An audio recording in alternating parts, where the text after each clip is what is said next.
حدیث پاک میں اللہ کے نبی نے فرمایا جس بندے نے رمضان کا ایک روزہ من افطر یومن، جس نے رمضان کا ایک روزہ بغیر شرعی مجبوری کے بغیر بیماری کے چھوڑ دیا، ساری زندگی روزہ رکھتا رہے، اس ایک روزے کا بدل نہیں ہو سکتا۔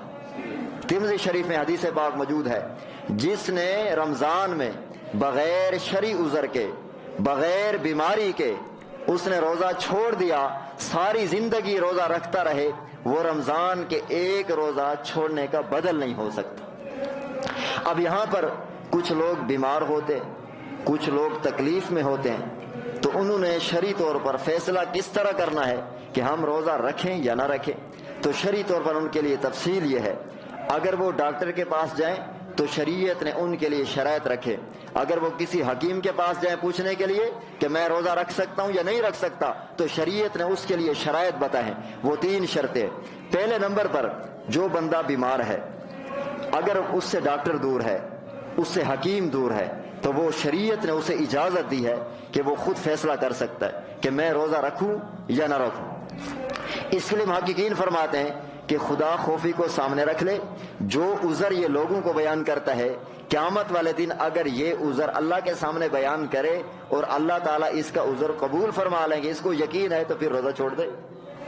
لوگوں کے سامنے تو ہم کہہ دیں گے کہ میری طبیعت صحیح نہیں تھی، لیکن یہ عذر خدا کے سامنے قیامت والے دن اگر بیان کر سکے اور اسے یقین ہو کہ خدا میرا یہ عذر قبول کرے گا، تو چھوڑ دے۔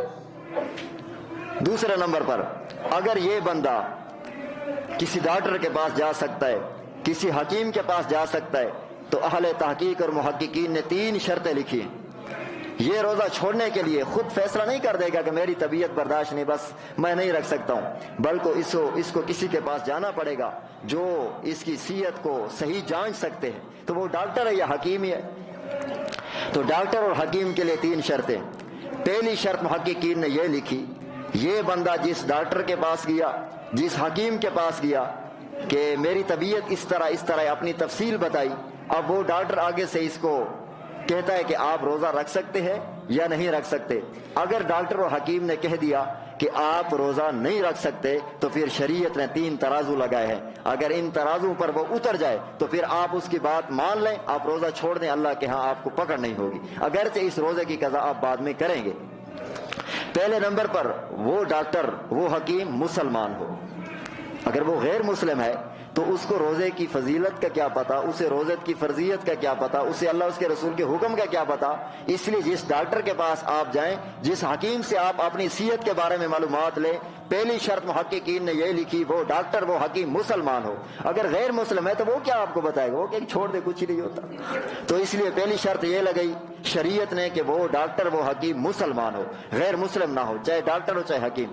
دوسرے نمبر پر اگر وہ مسلمان ہو، وہ ڈاکٹر وہ حکیم اگر مسلمان ہو، تو وہ نماز اور روزے کا پابند ہو۔ اگر وہ خود ہی روزہ نہیں رکھتا تو علماء فرماتے وہ خود فاسق ہے، اور فاسق کی بات شریعت کے ہاں حجت نہیں۔ اس لیے جس ڈاکٹر حکیم کے پاس آپ کو رائے دے رہے ہیں کہ وہ نماز اور روزے کا پابند ہو، پھر آپ اس کی بات مان کر روزہ چھوڑ سکتے ہیں۔ تیسرے نمبر پر وہ ڈاکٹر اور حکیم محض دکان کے آگے لکھ کر ڈاکٹر نہ بنا ہو کہ دکان کے باہر ڈاکٹر تو لکھ دیا لیکن حقیقت ڈاکٹر نہیں تھا۔ دوسرے نمبر پر وہ مستند ڈاکٹر اور حکیم ہو، ایسا نہ ہو کہ اس کا باپ حکیم تھا اور ڈاکٹر تھا، اس کا والد فوت ہوا، اس نے وہی جو اس کے پاس دوائی تھی وہ اپنی دکان پہ رکھ کر خود ہی بیٹھ گیا۔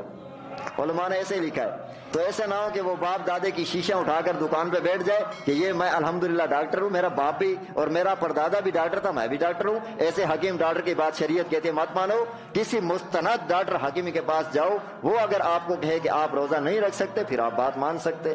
اللہ تعالی ہم سب کو قرآن و سنت پر عمل کرنے کی توفیق نصیب فرمائے، جو کہا ہے سنائے۔ اللہ سب سے پہلے مجھے امت مسلمہ کو اس پر عمل کرنے کی توفیق نصیب فرمائے۔ وآخر دعوانا الحمدللہ رب العالمین۔